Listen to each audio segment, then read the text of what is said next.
여러분 오늘 참 잘 오셨어요. 오늘 로마서 2장과 3장을 총정리해서 여러분들에게 마음의 할례라는 제목으로 나누는 시간입니다.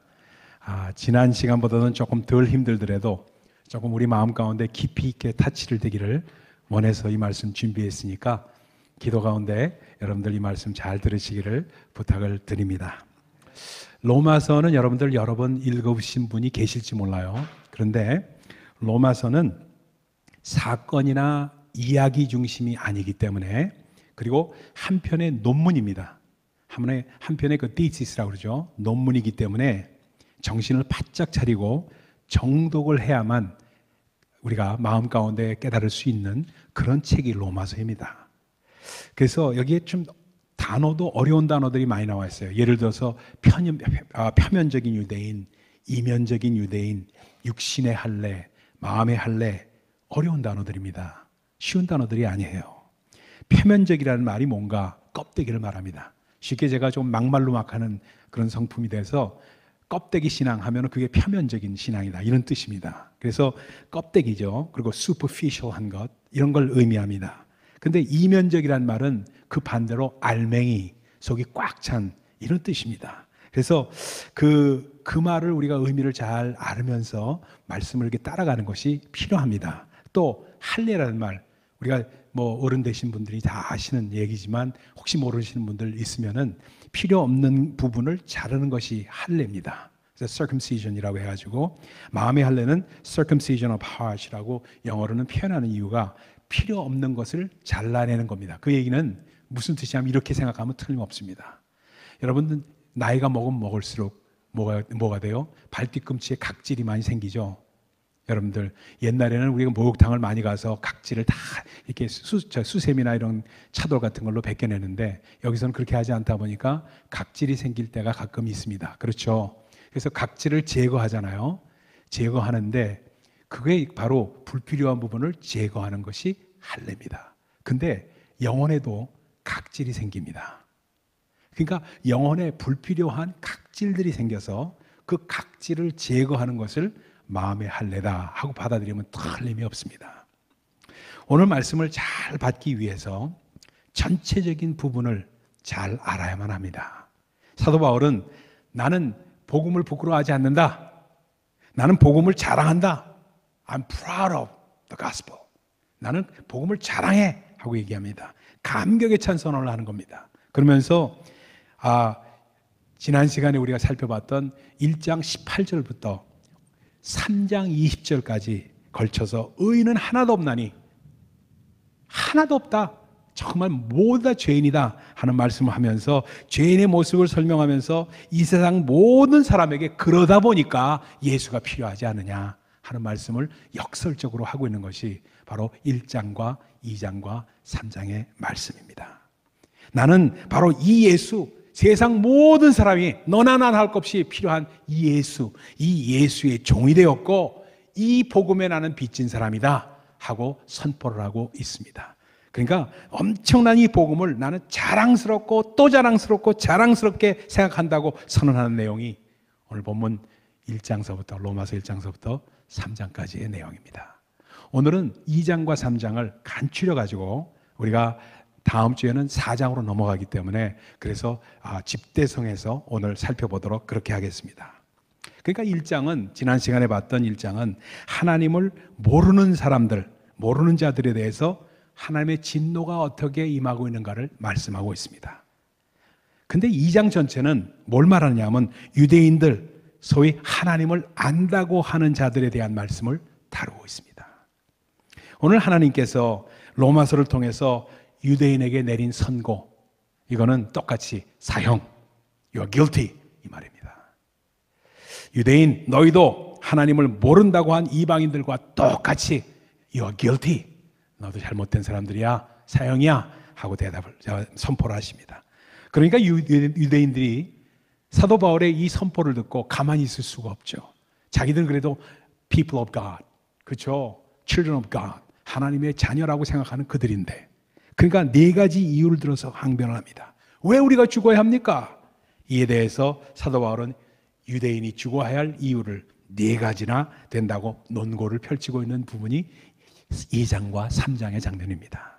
그래서 오늘 이 시간에는 조금 색다르게, 저는 이게 색다르게 하는 것을 좀 즐겨합니다. 좀 색다르게 하기 위해서 법정에서 일어난다면 이 사건은 어떻게 재판의 논고가 일어나고 어떻게 변명이 일어나고 하는 것으로 나타날까 하면서 재판 과정으로 묵상을 해보기를 원합니다. 그래서 유대인층의 변론과 사도 바울의 논고를 나누어서 재구성을 해보기를 원합니다. 먼저 유대인의 항변은 4가지로 집약이 됩니다. 첫째, 우리 유대인이 뭐라고 얘기하냐면, 우리 유대인은요, 그래도요, 우주 밖에서 하나님을 찾은 사람들입니다. 이방인들과는 달라요 하고 얘기하고 있습니다. 이 땅에 있는 모든 사람들이 이 땅에서 또는 자기 안에서 하나님을 찾고 있지 않습니까? 과학이나 철학, 예술, 도덕 등이 모두 자기 안에서 하나님을 찾고자 하는 사람들의 그 조그마한 행위에서 나온 것들 아닙니까? 이 땅에 있는 모든 사람들이 우주 안에서 또는 자기 안에서 하나님을 찾고 있을 때 우리 유대인들은 우주 밖에 계시는 하나님을 찾은 사람들입니다. 그래서 우리는 뭘 믿냐 하면요, 태초에 하나님이 천지를 창조하시느라는 창세기 1장 1절을 믿습니다. 하나님이 천지 바깥에 계시기 때문에 천지를 창조하지 않으셨습니까? 우리는 이방인들과는 엄연히 다른 대우를 받아야 하지 않습니까? 그것이 바로 유대인의 첫 번째 변론입니다. 그리고는 두 번째 변론을 합니다. 뭐라고 변론하냐면, 우리 유대인들은요, 하나님으로부터 선택받은 백성입니다. 하나님이 우리 조상 아브라함을 찾아오셨고요, 결국 그 후손들은 저희들이 그 후손들 아닙니까? 그러다 보니까 하나님의 백성이 되지 않았어요. 그리고 하나님께서 이사야서를 통해서 그 43장에 뭐라고 말씀하셨습니까? 내가 너를 지명하여 불렀나니 너는 내 것이다고 그렇게 확연하게 지명하지 않으셨습니까? 하나님 스스로 우리에게 말씀하지 않으셨어요. 그런 우리들에게 하나님의 진노, 사형, 지옥 운운하는 것은 사도 바울, 당신 지나친 거예요 하고 변명을 하고 있습니다. 그렇죠? 세 번째 변명입니다. 셋째는, 우리 유대인들은요, 율법을 받은 백성들입니다. 이 땅에 있는 세상 사람들, 이방인들은요, 자기 양심에 따라서 인간의 양심 운운할 때 우리는 율법, 즉 하나님의 양심을 거론한 사람들입니다. 스케일이 달라요. 율법이 바로 하나님께서 우리에게 계시하신 하나님의 양심 아니십니까? 그 양심을 맡아서 가르치고 나름대로 지키려고 하던 저희들이에요. 이건 마치 세상 사람들이요, 당구나 탁구나 테니스 치면서 놀 때요, 저희들은 그래도 골프 치던 사람들이에요. 스케일이 달라요. 그리고요, 그 사람들이요, 민물 낚시할 때요, 저희들은 저희 케이프카드, 뉴저지 있는 케이프카드 가가지고요, 바다 낚시하던 사람들입니다. 민물 낚시하고 바다 낚시 어떻게 수준이 같습니까? 다릅니다. 그런 우리들에게 바울이라는 친구가 와서 하나님의 진노가 우리에게 기다리고 있다니 말이 되는 얘기입니까? 이런 변론입니다. 세 번째 변론은요, 뭐라고 얘기하냐면, 우리 유대인들은요, 세상 사람들을 지도하고 인도하기에 마땅한 사람들로 하나님께서 부르셨습니다. 그래서 저희들에게 율법에 있는 지식과 진리의 규모를 알려주시지 않으셨습니까? 우리는 어둠에 있는 자의 빛이요, 어리석은 자들의 훈도요, 어린 아이들의 선생이라고 우리는 믿습니다. 이러한 유대인들의 변론이 끝나자마자 사도 바울이 일어섭니다. 사도 바울이 검은 가운을 입고 사도 바울이 일어서가지고 하나님 앞에서 하나님께서 왜 이러한 유대인들에게 하나님의 진노가 일어난가를 논고로 4가지로 말합니다. 오늘 본문의 내용이에요. 첫 번째 내용은, 너희 유대인들은 똑같다. 이방인들과 똑같이 죄를 지었어. 이방인들과 다르다고 말만 하면 못하냐? 똑같은 죄에 빠져서 오히려 죄를 즐기던 너희들 아니야? 다를 것이 무엇이냐? 그러면서 2장 본문 1절에 이렇게 말합니다. 내가 같은 일을 행함이라. 암만 말만 번들어 하면 뭐해? 같은 일을 행하는데 하는 이야기입니다. 두 번째 논고입니다. 너희 유대인들은 하나님의 사랑을 악용하고 어뷰즈했어. 오히려 모르면 몰라서 그러려니 할 텐데 알면서 빤질대면서 오히려 그것을 어뷰즈한 사람들이 너희들 아니냐? 그러면서 본문 2장 4절 이렇게 말합니다. 하나님은 인자하시다, 하나님은 오래 참으신다 하면서 마치 하나님을 무골 호인으로 만들었어 너희들이. 세 번째입니다. 너희 유대인들은 알게만 했지 실제 행함이 없었어. 지식과 진리의 규모를 가졌지만 울리는 꽹과리같이 열매가 없었어. 율법, 즉 하나님의 양심을 받았다는 너희들이 실제 사는 것에서는 자기 양식껏 산 세상 사람들과 구별되게 나타난 것이 하나도 없어. 이 세상 정말 양심적으로 도덕적으로 산다고 애를 쓴 사람들, 그 사람보다 너희들이 나은 게 뭐야? 하고 얘기합니다. 겉으로는 입은 옷만 다를 뿐이야. 시커먼 옷 입고 빵떡 모자 쓰고 다니고 이런 모자 쓰고 다니고 그리고 수염 기르고 다니면 그게 다야? 하고 얘기하고 있습니다. 겉으로 입은 옷만 다를 뿐이지 속으로는 다를 게 없으니까 세상 사람들이 볼 때 하나님의 양심 운운하고 말씀을 받고 큐티한다고 하면 산다고 하는 것이 별게 아니구나 하고 생각하게 되고 결과적으로 오히려 하나님의 이름과 명예를 실추시키지 않았어. 이게 사도 바울의 논거입니다. 네 번째 논거예요.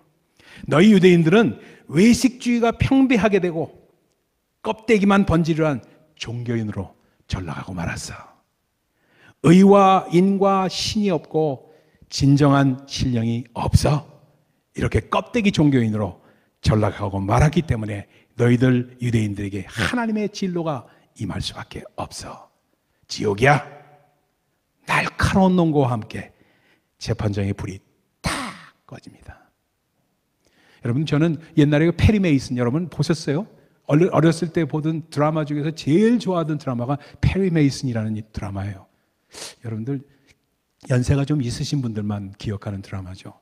변호사인데 뭐 이렇게 하는 그런 드라마예요. 잘 모르시면 지나가겠습니다. 어두운 내용으로 끝이 납니다. 근데요, 여러분, 어두운 것으로 끝이 나면은 재미없어요. 여러분, 이 죄에 대해서 확실한 깨달음이 없으면은 복음이 진정으로 깨달아지지 않는다는 사실을 꼭 우리 기억해야 됩니다. 계곡의 깊이를 본 사람만이 산의 높이를 제대로 볼 수 있어요. 그랜 캐년 가가지고 정말 그 계곡에 들어가서 그 밑에 꼬불꼬불한 그대를 봐야지 그 높이가 얼마나 높고 엄청난 하나님의 창조를 찬양할 수가 있게 돼요. 죄의 심각성을 깨닫지 못하고 은혜를 받으면요, 잠시 있다 넘어질 수가 너무너무나도 많다는 사실을 기억하셔야 됩니다. 철저하게 죄의 심각성을 깨닫지 못했기에 오는 흔들림입니다. 죄의 심각성을 철저히 깨달으면요, 예수를 철저히 붙잡고 의지해야 되겠다고 깨닫는데, 죄의 심각성을 깨닫지 못하면 내가 믿는 것이 아니라요, 선심 써서 믿어주는 경우가 너무나도 많습니다. 이게 뭐와 같은지 아십니까, 여러분? 꼭 들으셔야 돼요. 마치 선심 쓰고 페이버를 베풀듯이 믿어주신 거예요. 저도 그랬어요. 제가 그랬기 때문에 너무나도 잘 알아서 여러분에게 꼭 그러지 마시라고 말씀을 드리는 겁니다. 이거는요, 교회 나오고 신앙을 갖고 나오는 것이 마치 이런 느낌이에요. 어릴 때 엄마가 안 먹는다고 투정 부리고 때를 쓰리는 아기들에게 그 달래가면서 얼려가면서 겨우겨우 한 숟갈 먹이는 거예요. 와 똑같아요. 똑같습니다. 밥을 먹어야 이 아기가 사는데, 그리고 이 우유를 먹어야지 얘가 먹는데 안 먹는다는 게 또리또리 치고 계속 딴짓하고 있는 거예요. 엄마는 좋은 것을 주려고 애를 쓰며 안타까워하고 저는 조조라고 먹는 아이는 엄마에게 선심 쓰고 봐주듯이 밥 한 숟갈 겨우 먹는 거예요. 우리 신앙이 베이비 크리스찬이라는 게 이런 거와 똑같은 모습으로 드러나고 있습니다. 누구 좋으라고 하는 건데 애원하는 아내에게 저 자신도 선심 쓰느라고 가끔 나가고, 때로는 목사 체면 봐주느라고 내가 믿어주는 거라 하는 마음으로 교회를 나오는 거예요. 저 자신의 죄가 철저히 깨달아지지 않았기 때문에 교회를 나오는 것도 나와주는 것이에요. 저는 군대 시설에 군종병이었습니다. 군종병이어서 군대 교회에서 일을 했습니다. 근데 고참 때서부터 했어요. 쫄병 때는 고생하다가 고촌 때 군종병이 됐습니다. 근데 왜 그렇게 했냐 하면요, 제가 해병 출신이기 때문에 해병대에는 군종병과가 없습니다. 그러니까 보병에서 차출해서 겨우 그냥 군대에서 교회에서 일하도록 만드는 거예요. 근데 가만 제가 보니까 군대 교회에서 일할 사람이 너무 없고 교회를 잘 아는 사람들이 너무 없는 거야. 애들이, 사병들이 없는 거예요. 그래서 교회는 잘 다녔기 때문에 교회 사정을 잘 아는 제가 군목 목사님이 너무 불쌍해서 군정병으로 가서 일했어요. 정말입니다. 풍금조차 칠 사람이 없어서 제가 풍금, 기타 치는 걸로 풍금 제가 연습해서 풍금 쳤습니다. 군목님이 불쌍해서 그렇게 군정병으로 했어요. 그러니까 믿음 안고는 상관없이 내 마음 가운데 불쌍해서 한 거예요. 선심 쓰듯이. 그런 어느 날이었어요. 어느 날 저의 실상을 보게 되었습니다. 진정한 회개라는 것이 무엇인가? 말씀을 통해서였습니다. 자기 자신의 잘못이 지적당했을 때 도대체 회개하는 자세가 어떻게 되어야 하는가를 두 사람의 인물을 비교하면서 성경 공부하면서 느꼈습니다. 바로 누구냐 하면 사울 왕과 다윗 왕이었어요. 왜 도대체 사울 왕과 다윗 왕 중에서 다윗은 하나님의 마음에 합한 자라고 부름을 받았는가? 그때 알았어요. 사울은 말입니다. 사무엘 선지를 통해서 아말렉 족속을 다 멸하라는 그러한 말씀을 받았음에도 불구하고 아각 왕을 살려줬습니다. 그리고 살진 우양과 수소가 너무나도 아까워. 그래서 살려두고 노획물로 가져와서 정말 그걸 어떻게 이렇게 세상 말로 하면 이렇게 숨기려다가 꼽을 친다고 그러죠. 이렇게 숨기려다가 사무엘에게 된통 들킵니다. 그때 그 유명한 사무엘의 말을 질책을 합니다. 뭐라고 그래요? 순종이 제사보다 낫다. 그 말씀과 함께 사울이 그 자리에서 버림을 받습니다. 몇 번의 경고가 있었지만 그걸 무시했던 그에게 된통 버림을 받는 그런 일이 이렇게 돼요. 그때 돌이켜야 될 그 찬스에 사울이 했던 그 모습을 보고 제가 참 깊이 느꼈어요. 그 사울이 자신의 잘못을 가슴속 깊은 곳에서 깨닫지 못했기 때문에 사무엘에게 이렇게 말합니다. 사무엘님, 장로들과 이스라엘 사람들 앞에서 내 체면을 좀 세워주십시오. 사람들 앞에서 내 체면을 좀 세워주세요. 내가 그래도 왕 아닙니까? 하고 체면을 세워달라고 봐달라고 말합니다. 그러니까 하나님이 자신을 어떻게 보실까에 대한 관심이 전혀 없는 모습으로 사울 왕의 모습이 나타난 겁니다. 그와 반면으로 다윗 왕은 성경 공부를 하는데 어떻게 되냐면 그 반면에 다윗은 밧세바와의 간통 사건이 걸립니다. 간통 사건을 지적당하는 그 자리에서 나단 선지가 말합니다. 호된 꾸지람을 듣고 그가 바로 너다 하는 손가락질을 당하면서 쥐어짜면서 하나님 앞에 눈물로 회개를 합니다.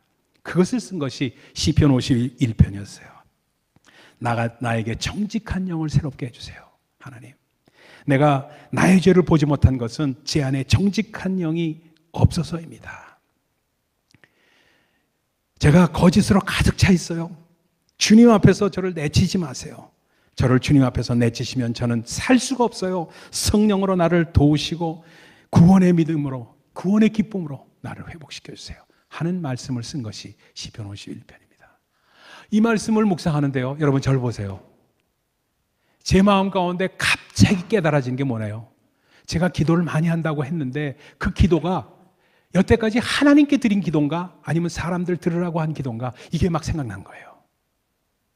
제 기도가 기도를 한다고 교회에서는 막 깝죽대는데 이거는 하나님 들으라고 하나님께 드린 기도가 아니라 사람들이 내 기도를 듣고 은혜 받고 사람들이 내 기도를 듣고 어떻게 여길까, 여기에 관심이 더 많았어. 그리고 내가 간증을 해도 그렇고요, 기도를 해도 그렇고 믿음으로 뭘 한다고 해도 전부 사람들이 날 어떻게 볼까에 관심이 있었어요.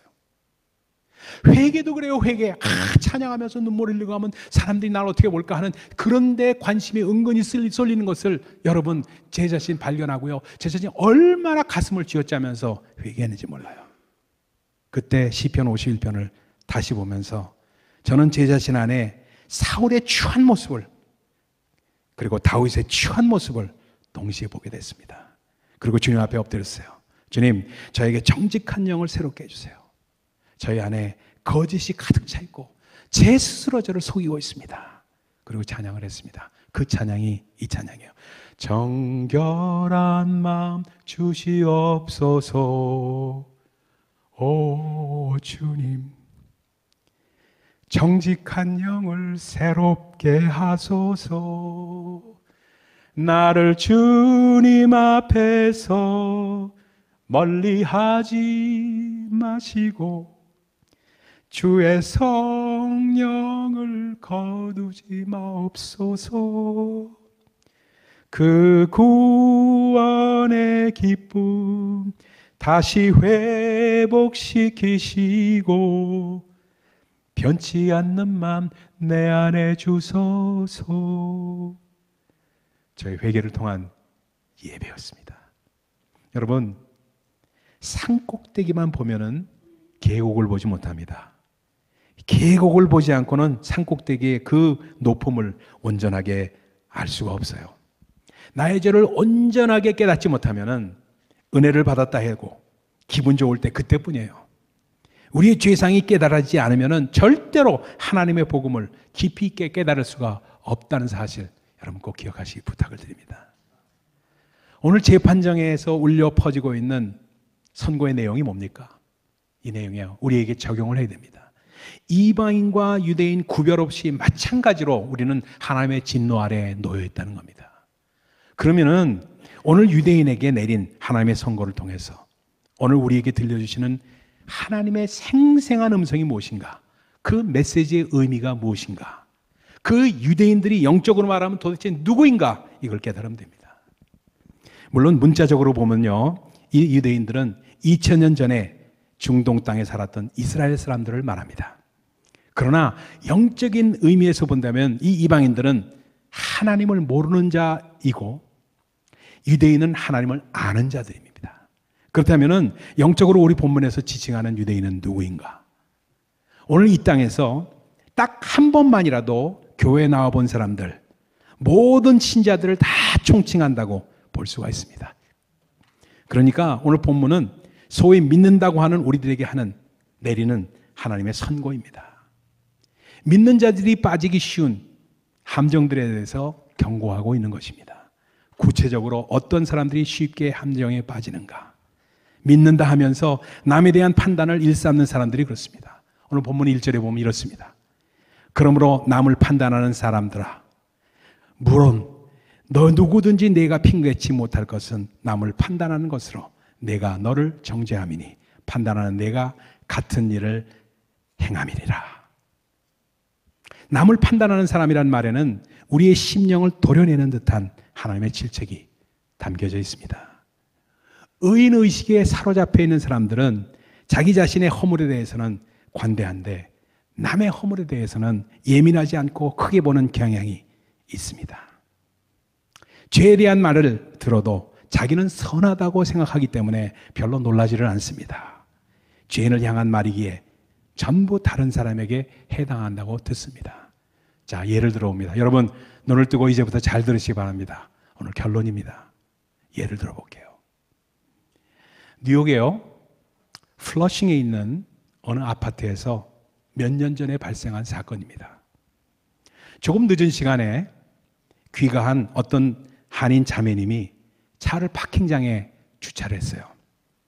그리고 아파트로 올라가는 길에 히스패닉 몇몇 명에게 둘러싸여가지고 성폭행을 당하고 물품을 강탈당했습니다. 비명을 지르고 도움을 요청했지만 아무도 와서 돕는 사람들이 없었습니다. 그 사건 후에 탐문 수사를 벌이던 경찰들이 발견한 사실이 놀랍습니다. 그 사건을 38명의 주민들이 아파트 창문을 통해서 내다보았다는 사실입니다. 비명을 지르며 안타깝게 당하고 있는 여인을 단 한 사람도 구하려 내려오는 손길이 없었어요. 두 번째입니다. 브루클린의 지하철에 있습니다. 지하철에 D-트레인이라는 실제 일들이에요. D-트레인에서 16살 먹은 아이가 3명의 다른 티네이저들한테 공격을 당하고 구타를 당하고 돈을 다 뺏겼습니다. 그런데 그 당시 그 기찻간에 같은 칸에 9명의 다른 승객들이 타고 있었어요. 아무도 참견하지 않고 보고만 있었습니다. 세 번째입니다. 우리에게 일어날 수 있는 사건들이기 때문에 여러분에게 말씀드리는 겁니다. 맨하탄 피프스 애비뉴를 건넜던 어떤 60대 아주머니였어요. 60대 후반의 아주머니. 이 아주머니가 좀 신발을 신었으면 좀 나았을 텐데 뼈쪽 구두를 신었던 모양이에요. 이 뼈쪽 구두가 인도의 바둑돌과 하수구 철판 사이 틈새에 끼었어요. 끼어서 넘어지자 발목이 삐었습니다. 발목이 삐니까 얼마나 아파요. 너무 아파서 일어날 수가 없어가지고 막 울고 도움을 청하는데 40분 동안 지나가는 사람 아무도 도와주는 사람이 없다가 지나가는 택시가 서가지고 택시 운전사가 내려서 도와줬던 사건이 있었습니다. 이 이야기를 들으면서 우리가 공통적으로 우리에게 스쳐 지나가는 생각이 있습니다. 아니, 어쩌면 그 사람들이 그럴 수가 있는가? 그런데요, 오늘 본문 2장 1절의 말씀은 단도직입적으로 선언합니다. 바로 내가 그 사람이야. 마치 사무엘 하에 12장 7절에 벳세바와 간음하고 그 사건을 은폐하고 있던 다윗을 향해서 나단 선지자가 당신이 바로 그 사람이야 하고 지적하는 동일한 어조로 우리를 향해 남을 판단하는 사람아 하고 지적을 하고 있습니다. 자기는 결코 그렇지 않다고 생각하면서 어쩌면 그 사람들이 그럴 수가 있을까 하는 우리에게 내가 바로 그 사람이야 하고 있는 그 질책을 듣고 심금이 도려내는 아픔을 느끼면서 그렇습니다, 주님. 나도 그 환경에 있으면은 똑같은 짓을 할 수 있는 똑같은 놈입니다. 그렇습니다. 나도 그 사람 중에 한 사람입니다. 내가 만약 그 자리에 있으면 뛰어내려가서 그 여인을 도왔을까요? 그 아주머니를 이렇게 세웠을까요? 나도 자신이 없어요. 하나님 하고 고백하는 사람들, 그 사람들을 성경은 성도라고 말합니다. 이렇게 고백하는 사람들만 교회에 있다면 교회는 천국이 됩니다. 그런데 문제는 그렇지 않은 사람들이 많다는 데 있습니다. 어떤 사람들이 있느냐 하면 첫째 이런 사람들이 있습니다. 나도 죄인이 아니라고 말할 수는 없지만 그러나 목사님이 말하고 계신 그런 정도의 죄인은 아닙니다. 난 살인한 적도 없고요. 난 가늠한 적도 없고요. 하고 말하는 분들, 아직 안 깨진 분들입니다. 또는 스스로 자기는 깨졌다고 착각하는 사람들, 덜 깨진 사람입니다. 그런 사람들에게 하나님은 11절의 말씀을 주십니다. 하나님께서는 외모로 사람을 취하지 아니하신다. 하나님은 완벽하고 철저하게 우리를 아십니다. 그래서 시편 139편에 주께서 나의 앉고 일어섬을 아신다. 멀리서도 나의 생각을 아신다고 지적을 하십니다. 그리고 마태복음 10장에는 이렇게 말합니다. 우리의 머리털까지도 다 세신 바 되신 하나님이라고 소개를 합니다. 물론 우리 조종수 같은 장로님 같은 분은 막 그게 큰 의미가 없을지도 모르겠어요.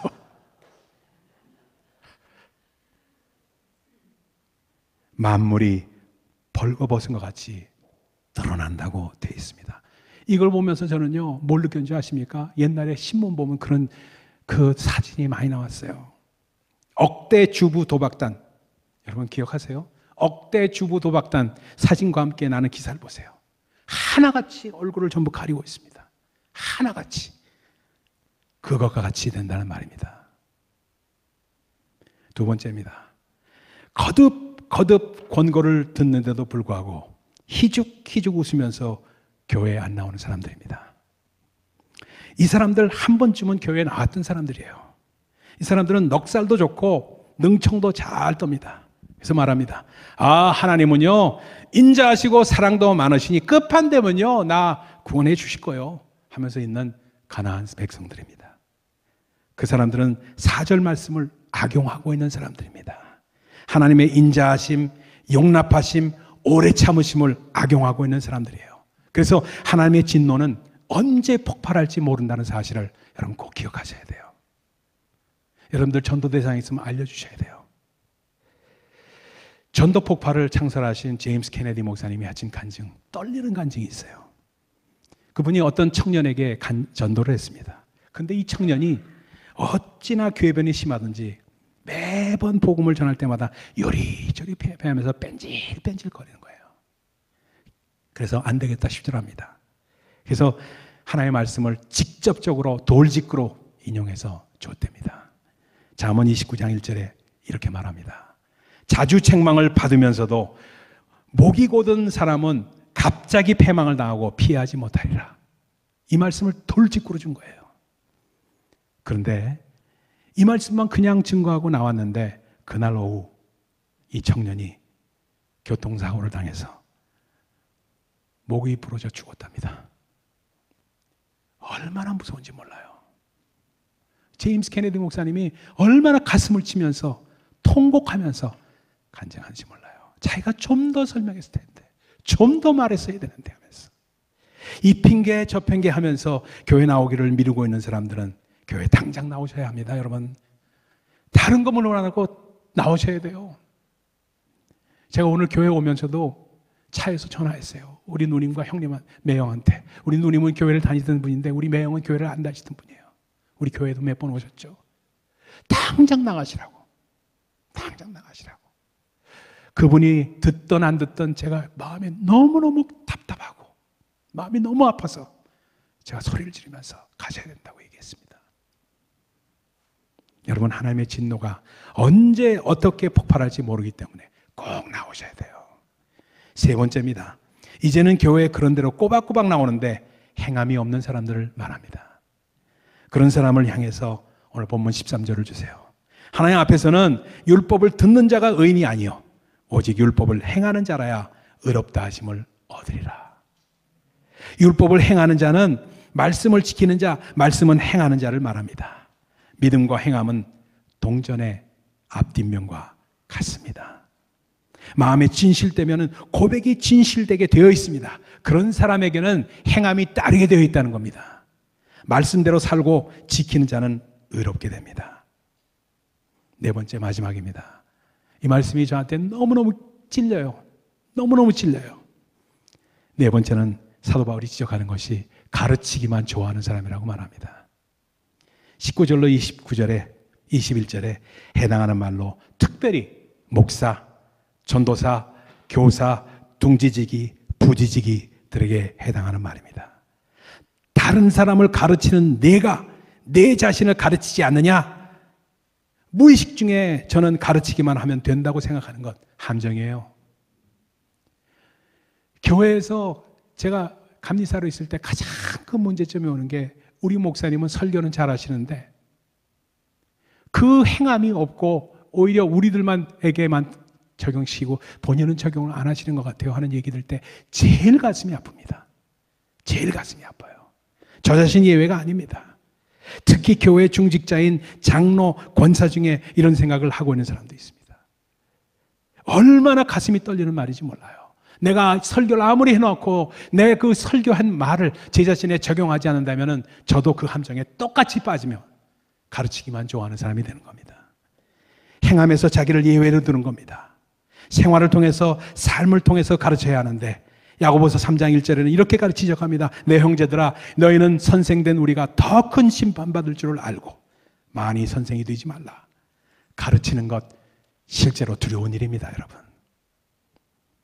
다섯 번째, 마지막입니다. 알고도 죄를 짓는 자들입니다. 사랑하는 여러분, 오늘 하나님의 이름이 우리로 말미암아 모독을 받고 있습니다. 살인하지 말라. 내 마음속에 늘 형제를 미워함으로 알게 모르게 우리는 살인을 하고 있어요. 도둑질하지 말라.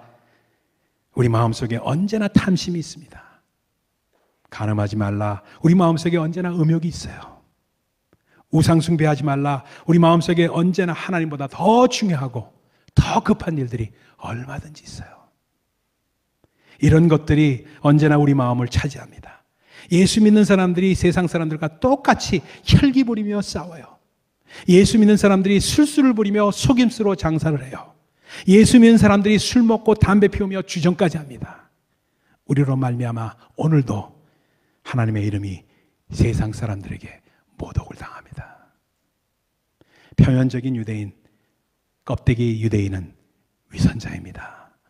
이와 마찬가지로 표면적 크리스찬, 껍데기밖에 없는 성도들을 위선자라고 말하는 겁니다. 오늘 이 시간 어쩌면 유대인들이 이럴 수 있을까 하지 말고 바로 내가 그 사람이야 하는 하나님의 음성을 듣는 사람, 복된 사람입니다. 바로 내가 그런 사람이야 하고 음성을 듣고 마음속 깊은 것부터 그렇습니다. 하나님, 내가 바로 간음한 자요, 내가 바로 살인한 자입니다. 내가 바로 똑같이 같은 죄인입니다 하고 찔림을 받고 고백하는 것을 마음의 할례라고 합니다. 마음의 할례는 다른 것이 아니에요. 마음의 찔림을 받고 그것을 고백하면서 내가 주님 앞에 회개하는 것, 그게 바로 마음의 할례예요. 그럴 때 영혼의 각질들이 하나하나 벗어지기 시작합니다. 이 마음의 할례를 받는 자들은 복된 자들입니다. 표면적인 육신의 할례가 아니라 정말로 할례는 마음에 할지니 신령에 있고 의문에 있지 아니한 것이라. 오늘 이 마음의 할례를 받고 찬송하며 회개하는 시간이 되어야 합니다. 그래야 믿음의 축복으로 우리가 들어갈 수가 있어요. 그래서 오늘 어려운 말씀이라도 다시 한번 드릴 수밖에 없는 제 심정 여러분들 이해하시고 주 안에서 회개하셔야만 된다는 사실을 꼭 여러분 마음 가운데 새기십시오. 정말 하나님 앞에서 절실하게 회개해 본 적이 있습니까? 내가 바로 그 자다 하는 음성을 듣고 그렇습니다 하나님, 내가 바로 그 자입니다 하고 고백하는 사람, 그 사람에게 하나님의 큰 은혜가 임하고 있습니다. 이렇게 가슴치며 회개하는 사람이 의인입니다. 하나님 말씀대로 살겠습니다 하고 진실되게 고백하는 사람이 의인입니다. 그리고 그리스도를 붙잡는 사람, 그 사람이 바로 의인입니다. 오늘 이 시간에 정말 저는 여러분과 함께 찬양을 드리기를 원해요. 정결한 마음 주시옵소서. 이 찬양은 저에게 특별한 찬양입니다. 그냥 한 찬양이 아니었어요. 제가 여태까지 하나님 앞에서, 사람 앞에서 드리는 그런 목회를 해왔고 사람들이 보면 어떻게 할까 하는 생각을 하고 했던 모든 것들이 너무나도 많았기 때문에 정말 그것을 주님 앞에 회개하면서 주님 앞에 드렸던 찬양이 이 찬양이었어요. 여러분, 회개도 사람들 보라고 하는 회개가 아니고, 기도도 사람들 보라고 들으라고 하는 기도가 아니고, 믿음도 사람들 앞에서 내세우는 믿음이 아니고, 정말 하나님 앞에서 정말로 믿음으로 살리라 작정하고 바라보는 것으로 살리지 않으리라. I live by faith, not by sight 하는 이 말씀이 진정으로 우리 심령 가운데 새겨지는 이 시간 되기를 예수 그리스도로 충을 드립니다.